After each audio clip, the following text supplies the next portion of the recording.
People need to be led. People need to be prompted to take action. When we talk about how my clients don't finance, that is a huge misconception. What they're actually saying is that my clients don't know that I even offer financing. What's up, everyone? I am pumped to have our first ever repeat guest on the Nailed It podcast. Chuck Thokey is back by popular demand, literally by request. I think we mentioned it at the end of our first episode last year, and we've gotten a lot of comments and DMs and feedback from his first episode. And there's just a lot to go over as far as home services, contracting, sales, objections, strategies, talking points, misconceptions, and things like that. So I reached out to Chuck, and gratefully he said yes, I'd love to hop on. And what we wanted to go through today are some of the misconceptions that Chuck sees in the industry from sales reps, as far as assumptions that people have that kind of hold them back from becoming the best sales rep, becoming the best closer that they can be. So Chuck is really literally in the trenches every day with this stuff, which we'll get into in a minute. So perfect guest to have on to share some of these things that he sees from the field and to share some insights with us. So what's going on, Chuck? How are you today? Man, I'm doing good. Pumped to be back. I mean, I love being on your show. It's always, the first time we did it was amazing. A lot of the feedback that I'd gotten, a lot of people that I'd never heard of before that jumped on and started asking me questions. One thing that everybody should know about me is if you send me a message, I will get back to you with an answer. It's not about let's jump into coaching. It's not always about that. If you just have a simple question, I'm always there, especially for the guests. Cool. Appreciate that. Yeah. And I'm the same way. I think that's why we align, really well and get along really well. One of our core values is being a trusted advisor to our market. So if we can help answer a question, point you in the right direction, that's awesome. If you want to work with us, that's great too, but no, never any pressure. So appreciate you saying that. So Chuck, for those who were not fortunate enough to have listened to the first episode so far, or, yet, which we will link to below in YouTube anyway. Can you give us a little background as to who you are, what you do, what you specialize in, that sort of thing? Yeah, so again, my name's Chuck Thokey. I've been in sales for probably about 25 years, and in-home sales for just under 20 years. I started out in a company called Bathfitter, helped bring Bathfitter to the States. It's out of Canada. And then from there went into roofing. A lot of people know that I went into Able Roof and Mr. Roof and did extremely well there. Then from there I went into coaching, also went in to help a lot of different companies around the United States where I can actually go in myself as either a vice president of sales or the company vice president, and really build them up to where they wanted to go and then kind of move on to the next company. And then now I am actually partnered in a company here in Ohio called Wagner Roofing and Construction. So, I mean, it's gone for full circle. And like you'd mentioned, I'm still in the trenches, if you will. I go out with my sales reps. I work with my sales reps and my sales managers. And, whether it's training them or they can watch me sell, I get to watch them sell. That's really what I like to do is to sell myself. And then the times that I get an opportunity to coach, obviously that's something that I really enjoy. Very cool. I'm not sure. I knew, I guess, a little bit about your kind of business model as kind of a hired gun temporary type situation, but can you go into that a little bit more? That's really interesting. Yeah, so there's been several companies that I've gone into that, like Bullet Roof out of Atlanta. When I first started there, it was about 3 million. Then leaving there is about 18. That was just a couple years of being there. Going into a company called American Weather Techs here in Ohio. And they were pacing about 7 million, and within 6 months we're at 14 million. Again, this is all about the systems itself and making sure that everybody's rowing in the same direction. We all understand that everybody has a job. I'm not a big fan of, I guess you can say, hybrid positions. Everybody's good at something, just not good at two things. And so, making sure everybody has the right seat of the bus to get that company where it needs to go. That's cool. I like that. That keeps things exciting, I assume, and you're able to leave those companies better than when you found them, of course, and they can kind of flourish without you. That's the goal, huh? Definitely, yeah. And then, of course, I've got hundreds of companies across the United States and Canada that we just coach. We go in, we work with them, whether we're there with them at some point or we just do everything virtually. But I mean, it all gets the same results as long as they're willing to put in the effort. Man, they got to put in the work, huh? That's too bad. There's no So magic pill silver or bullet. anything. Wow. Yeah, that's cool. We worked with Bullet Roof too back in the day, and they have one of the I think one of the coolest brands in the roofing industry, and cool to see they build some monsters. So that's cool. Yeah. Cool. So you and Jim rather are doing the top rep thing, topreptraining.com. Recently profiled in Roofing Contractor magazine, and getting like every time you guys have an event, like the feedback that I see from on social media, you guys are great at sharing the attendees' feedback. That's just like game changing. That's really cool. So you work with a lot of in the trenches with lots of sales reps on a regular basis. And one of the things you and I were talking about beforehand this morning on Messenger was like, let's structure this around some of the tangible like misconceptions or assumptions that sales professionals have in the industry, and why they might be misconceptions. So, want to get into those, Chuck? Yeah, let's do it. All right, so we've got five, and depending on time, we might have a bonus one that Chuck just brought to my attention. So we've got the top five misconceptions that sales professionals have in the home services industry. So what's number one? So number one, being in today's environment, I just need to be a helpful design consultant to get the business. And I hear this a lot. And so here's I got a couple different frames of mind when it goes to this, and I don't disagree with it.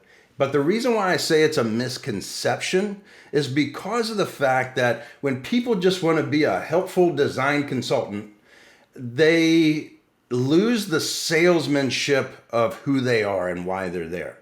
I've had several people say, "Hey, you know what? I'm just going to give them such a great an experience that at a later date they're going to want to come back to me." And I'm like, "Are you sure?" We still want to make sure that we get the job. And so the easiest way and the most effective way, most efficient way of getting that job is to get it while you're there. I mean, a roof is not complicated. A bathroom is not complicated. The siding and windows is not complicated. So you should be able to get the job while you're in the house, and you just need to understand the salesmanship along with being a very helpful design consultant. You can't just show them great designs or show them the education of what you're trying to do and expect to sell the job. You do have to put in some objections, some stalls, some excuses, understanding how to get by those. Because most people want to go ahead and move forward with you, but they want to be sold. And so, or they say, as people say, everybody loves to buy, they hate being sold. But I'm going to tell you that it kind of goes the other way around. Yes, they do like to buy, but many times they need to be led to signing that check or giving you that credit card. They really do. Okay, that makes sense. I think that I'm guilty of this misconception because I'm more of a brand and marketing guy. Like I want to provide value, I want to help you, and I know that in long term, like the right people are going to come back and all that. But that can really slow your growth. And for that reason, a couple of years ago, I brought on a couple sales reps for our company to have some more structure around that process, because I knew that I wasn't the best at it. Sure, I could learn it, but as a business owner, there's other things I'd rather focus on.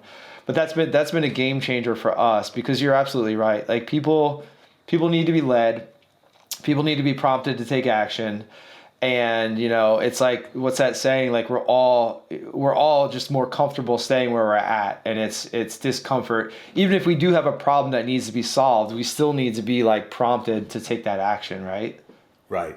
Now, like I said, I do when we look at the design consultant piece where they say, oh, I'm there to educate. Absolutely, you are. You're there to give value. You're there to show value. I don't want to lose track of that. It's not all about sales. We do need to understand how to give price, how to ask for the order. But on top of that, yes, we do need to be an educator. I hate the word consultant because consultant for me quite simply means a unemployed advice giver. That's what a consultant to me, when someone says, oh, Chuck's a consultant, I'm like, no, no, no, no, no. But for me, you do have to educate, but you also have to understand how to close the job. Okay, so for those people who are listening, watching right now, and they're like, okay, that's me. I'm an educator. I'm not good enough at asking for the business. What's like a tangible like step that they can take to implement a little bit more of that? So first and foremost, inside of the 8, 9, or 10 step selling system that they may have, the biggest piece of this, because I can train an admin to do the 8 steps out of 9. It's that one piece, which is delivering that price. That's the one piece that really brings some skill. That's when a lot of your sales reps, they fall out of sales training. And some sales managers should see that when they're training on doing a price presentation, that sales rep can't give that price. Don't let them jump into the sales team if they are really, really not comfortable giving price. So first of all, they need to understand how to give a price. Next is when those excuses come.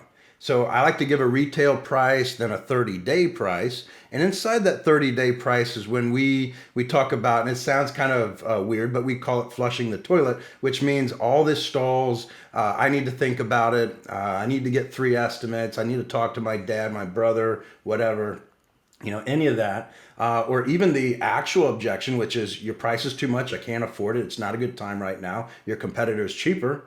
We need to be able to get through those.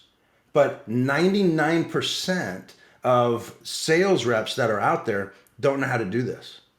And if they can't walk through that, then someone's going to come in after them that has studied and close the deal. But they did such a great job at educating the homeowner that all they did was farm it up for someone else to harvest it. Now, there's going to be people watching this, Joe. I'm going to tell you right now that they're not going to like this, because it takes work. It takes a lot of work. And a lot of sales reps don't like to work. And if you're in any of these top reps, we have a saying that sales reps are lazy, but I'm a champion. And we want these people to understand that your competition is just plain lazy. They're not going to get in the attic there. If they're in Bath, they're not going to get in the access panel. They're not going to take the time to do and give value. All right, that makes sense. That makes sense. Okay, I think a lot of people will probably like, yeah, I'll do my presentation. I'll do some education, and they're just gonna know that I'm the one to go with. They're just gonna know that I'm the best, right? But it requires some more skill than that. I can see that. Right. All right, so that's number one. You got to be more than just a helpful design consultant. Number two, what's number two, Chuck? So people in my market don't finance. I love this one. I hear it all the time. I hear it all over Facebook that my customers don't finance. Now, in insurance, they may not. I mean, if all they got to pay is 1% of their dwelling, maybe a couple grand, up to $5,000. I've seen some pretty high ones. But in a lot of these states, it's still $1,500. So they typically don't need to finance that. But what they do need to finance if it's insurance restoration is understanding how to finance the upgrades. Since the last time they bought a roof, they may not know that there's a lot of technological upgrades that are available to them because the sales rep, all they want to do is make the quick sale, get out and go to the next one instead of actually taking care, love, serving, and caring, as Jim Johnson says, for that homeowner. And so when we talk about how my clients don't finance, that is a huge misconception. What they're actually saying is that my clients don't know that I even offer financing. And just because you mentioned financing does not mean that they know that you offered it. So there's many different ways of describing financing. We like to tell people not to even mention the word finance, but to help the homeowner understand that you have programs that can help in their situation. So let's say that someone says, like we just, right now we're in the middle of this tax return season. And I just had this a couple of days ago with one of my own reps. And they mentioned that we're sitting there and watching, and my sales rep did an amazing job and closed the deal. But that homeowner was like, look, you guys are it. We're going with you. We just got to wait for our tax return. And my sales rep did a beautiful job, brand new person as well. Looked at her and looked at the homeowner and says, "Man, I totally understand. I mean, I haven't gotten my tax return back either. Let me ask you. I mean, so if I were sitting in front of you right now, or sitting in front of you when you have that tax return in hand, what you're telling me is that we'd be doing business right now?" And the lady says, "Yeah, we would." Oh my gosh, that's fantastic. I can't wait for you to get that tax return.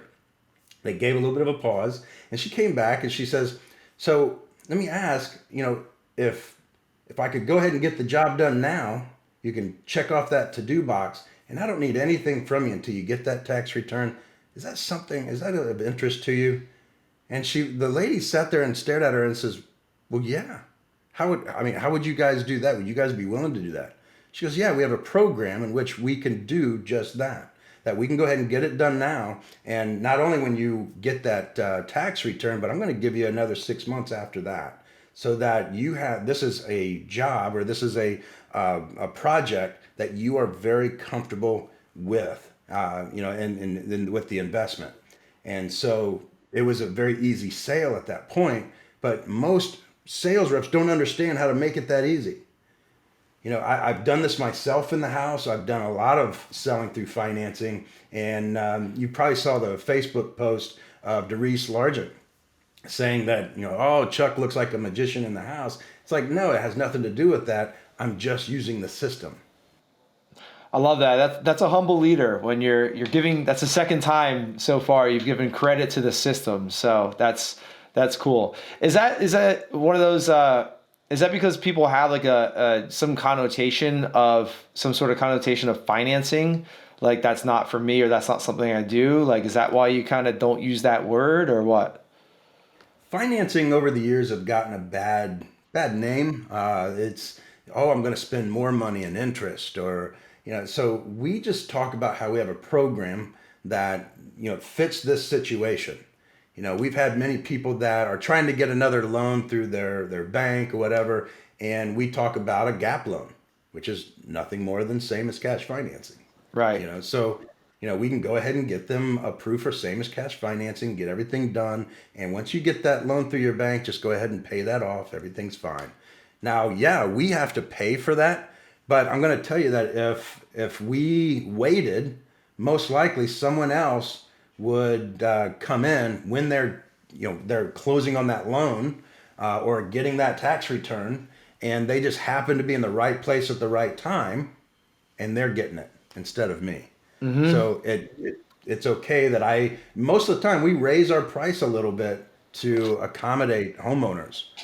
There's Okay. different ways of doing this. You can raise your prices across the board and just tell your sales reps that, hey, we're going to have a cap on this, and anything over that you're going to pay, or we need to raise the price. But for the most part, you can fit it in a nice size price increase so that you don't have to worry about any of it. Yeah, that's what we do. We have with our training programs, that people can pay up front in full, or in two payments, or three. Like if they stretch it out, they're going to pay a little bit more, and that's completely transparent, and people are okay with that. So that makes sense. And then financing, in terms of what we do in helping our clients run social media ads and all that. A lot of times, the word financing will get flagged in like a Facebook ad. But what we've been using, what our clients use, is flexible payment options. It's kind of a, I don't know, nicer way, or better way to say financing anyway. And that's what Facebook likes, and they go with that, they approve that. So flexible payment options, I think, does sound a little bit better, It than does. financing in both marketing and sales. All right, Correct. cool. Yeah, and it's that, we hear it all the time. It's like, oh, my business is different, my market is different, my market doesn't do this. And at the end of the day, like, our brand might be unique, our story might be unique, how we tell that story, but the business is very similar, and there's very we should challenge our assumptions, which I love that we're going through this. All right, so number 3, Chuck, what do you got for number 3? So on number 3, the homeowners are getting multiple bids, more bids than ever before. And when we look at the fact that people are getting multiple bids, I'm going to tell you that most of the people that tell you they're getting multiple bids are not. They don't have anybody else coming out.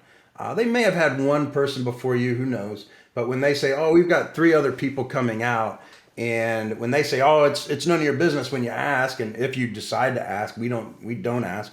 But if you decide to ask, they'll say, "Oh, it's just none of your business." When they tell you that, that means that either they don't have other bids, or the fact of the matter is they don't have anybody else coming out.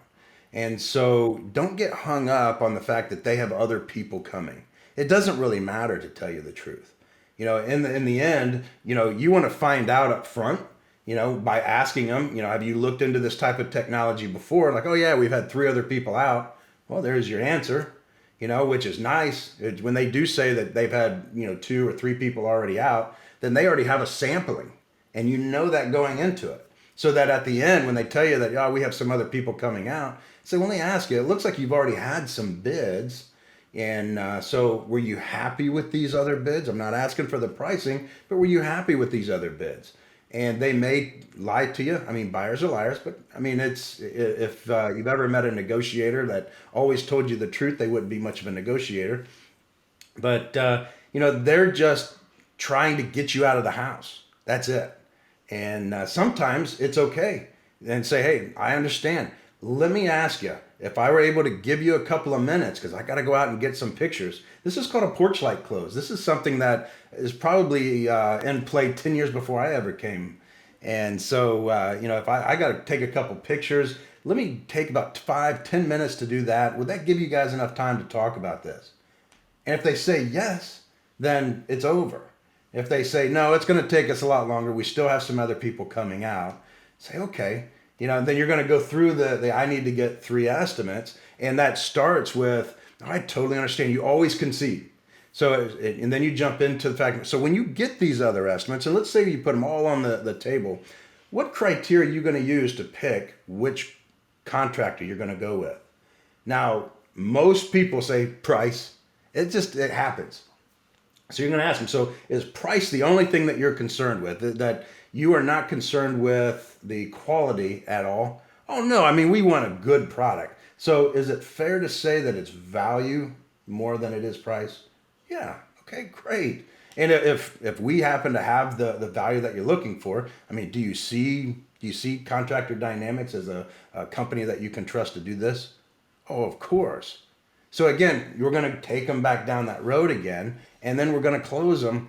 But so people, when they say, "Oh, they're all going to get more bids," I'm going to challenge you and tell you they're not. They're just trying to get you out of the house. So there's more to be done. There's more to talk about. If you can leave the house to allow them to talk, you might find out that they'll close pretty quick. Okay, I love that. And that's called the porch light close? There's a porch light close, and then the "I need 3 estimates" close. But the porch light is leaving the house, letting them talk. It's the strongest close in the industry. Okay. Just because they feel like they don't want that pressure of deciding right there on the spot. Their blood gets flowing and heart rate starts racing, and they just need to chill out for a minute. Is that it? Yeah, and typically you'll have one or the other, the husband looking at the wife or the wife looking at the husband. And what that tells you is one person is bought in, the other, and they're just trying to figure out, is the other person bought in? So that gives you the opportunity to let them talk. Because if you don't, what's coming is, we need to think about it. Okay. Well, they do need to think about it for about 5 minutes. All right. I love that psychology. That's really cool. I could definitely see that. Yeah. Just thinking about the decisions that my wife and I have made or not made. And yeah, it's one person's bought in and the other person's not. So Right. very interesting. All right. So that's number 3. What do you got for number 4?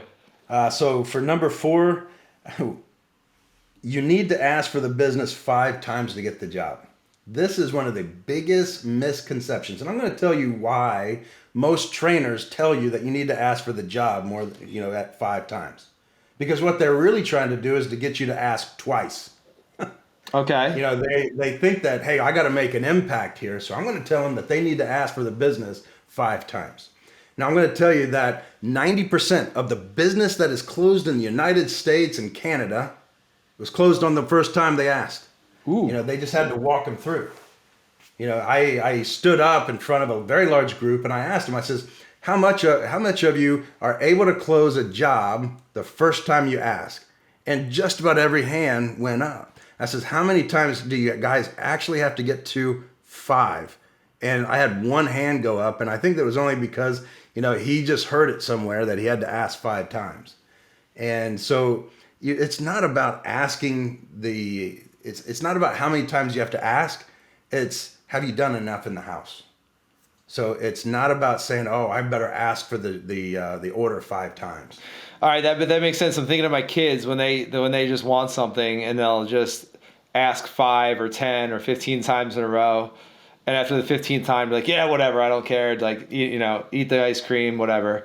But that's definitely not the case with home improvement sales. Yeah, could you imagine a sales rep coming at you with a roof? And some of them, I've seen it, coming after you for a roof the exact same way your kid asked for a cookie. Come on, just do it. Just come on, do it. Yeah, It doesn't go exactly. over. Yeah, totally. It's about doing the work up front. I can totally see that, doing the work up front to uncover those objections and walk them through the process. That makes sense. Yeah. Okay. So you don't need to ask for the business 5 times. If you do it right, you should be able to ask once, and then that should be it, right? You should be able to just walk them through the closing process, and that's it. Yeah, I think that aligns with our kind of selling process as well. It's just kind of a natural conclusion, and if it's not a good fit, then we kind of determine that before we even have to ask for the sale. So that makes sense. All right, and then the 5th and final one. Maybe we'll have time for a bonus. We'll see. The 5th misconception here, Chuck. This one will be quick. It's always be closing, ABC. Wait. Now, we've all seen the movie Glenn Ross with Alec Baldwin saying, you should ABC, always be closing. And when people hear this, it's just like asking for the order 5 times. Right. Or you're going to continue to close throughout the process. Now, I want you to look at this in a different way of getting tie downs or getting commitments as closing. If you want to use always be closing, for me, it's always getting commitments. And you're going to get the tie downs, that whether it is a certain product that they really liked, and Mr. and Mrs. Smith, now that you know that this is available, would you ever accept anything else? That's a tie down. That's a commitment. Other than price and payment, is there any reason why I couldn't get you on the production calendar while I'm here? That's a commitment. These are all commitments. Same thing with the warranty. I'm going to get a commitment that they understand our warranty and that they understand it's the best in the industry. And so therefore, another commitment. And so if they want to use that as always be closing, great. But if you look at always be closing where you're actually trying to close them the entire time, you're just a pest. And you turn into a pest. Yeah, I think everyone can see that. And Yeah, I don't like that at all. No one wants to be closed, right? Back to the beginning, like, Right. we do want our problem to be solved. Like, there are certain points where, I want people to sell me on that solution for sure, but not hardcore close for sure. That's right. All right, cool. Well, those are the 5 tips. Let's get to that bonus one. You mentioned to me when we first hopped on here based on one of the sales, or rather coaching calls that you had this morning. What was that one? So I just had a coaching call this morning, and it came up with how do I sell engineers? And I think it actually came with I can never sell engineers. And so when you're selling an engineer, understand that an engineer loves what he does. And so in an engineer, you need to understand that these people are thinkers, just like accountants. But you can't think of accountants and engineers in the same light. Engineers look at everything, and accountants just look at the numbers. So I'm going to deal with an engineer as, hey, I understand that with you being an engineer, I bet you've done a lot of research on this already, and shut up. Because then they're going to come out with, yeah, I've been on Google for quite a while, a couple of weeks actually. Great. And so with everything that you found, what is it that you're looking for? What is it that you found that you really liked? And so he's going to lay this out. He or she is going to lay all this stuff out, and I'm going to sell them based on everything they just laid out. And at the end, I'm going to let them know. So everything that you brought to me, we were able to do because you researched it. That's what you wanted. And this is what we're going to give you. And it's going to come down to this. Now, have I given you all the information that you wanted before you made your decision? And they're going to say, yeah, because it came from them. Yeah, I didn't give it to them. They did all the research. I'm going to let them be the expert. So that's how you sell an engineer, is let them talk, let them share with you what they know before you show them what you know. That's amazing. That is perfect. Like that's awesome. And does that apply to, would you consider that the analytical type of buyer? That is just an engineer, because you can't do that with an accountant typically. Okay. An accountant is all about the numbers, but if they are very analytical, you can still ask them, what research have you done on this? And they'll tell you. Is that a question that you try to uncover when you're in the home is selling, is try to find out kind of their occupation beforehand or at the beginning of that conversation? Yeah, we do a thing called FORM. So it's family, occupation, recreation, and motivation. So I'm going to find out a little bit about their family, but most of all, I'm going to dive into their occupation to find out, because that's what they do. And if it's a professional, maybe it's a salesman. I know that that's a socializer, so it's an easy sale. Somebody that is an attorney. Mm-hmm. This is a director. You got to get to the point. You still got to get everything in, but you got to get to the point. And then, of course, you have your people like your engineers that are thinkers, and you got to give them the information that they want. Okay, that makes sense. That's cool. I like that. Family, occupation, recreation, motivation. I think the common thread with all these misconceptions, Chuck, and I appreciate you sharing them and laying them out. I'm definitely learning a few things. I'm taking some notes down on my trusty little pad here. I think the common thread is like, do your work, do the homework, and practice this stuff. Like, don't just jump into it, without doing your work up front, because you're going to be disappointed. You're not going to be able to serve the people that you want to serve and provide the best possible service and product. Would you say that's kind of accurate? You don't have to say yes, but no. That's very accurate. That's why we say sales reps are lazy and we are champions, because of the fact when people come to me, I don't like to be scripted. Well, they don't like to be scripted because they don't want to have to learn a script. But once they learn the script, they think it's the greatest thing, and they're stuck to it.